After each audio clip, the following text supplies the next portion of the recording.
Hello everyone, আসসালামু আলাইকুম। আশা করি সকলে ভালো আছেন। তো আজকে আবার একটি ভিডিও নিয়ে চলে এলাম আপনাদের মাঝে। দেখতেছেন যে আমার হাতে কবুতরের বাচ্চা, হ্যাঁ, আমি হাতে নিয়ে দাঁড়িয়ে আছি। কারণ হচ্ছে যে কবুতরের বাচ্চাগুলোকে আমি রোদ দিতেছি। ওগুলো এখনও ছোটো বাচ্চা।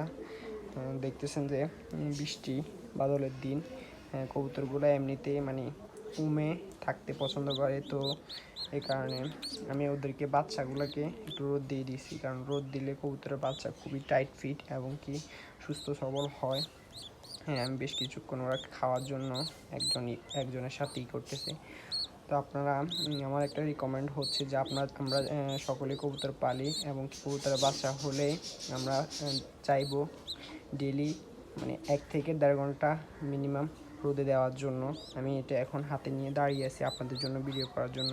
তো আমি এটা হাত থেকে কিছু নিচে বা একটা সাইডে রেখে দেওয়ার কারণে মানে রেখে প্রায় 1 থেকে দেড় ঘন্টা, যদি বৃষ্টি না হয় তাহলে ওদেরকে রোদ দিয়ে দিব।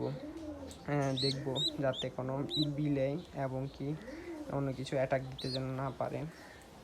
তো এই হলো মোটামুটি আজকে আমার ছোটোখাটো একটা আপডেট ছিল।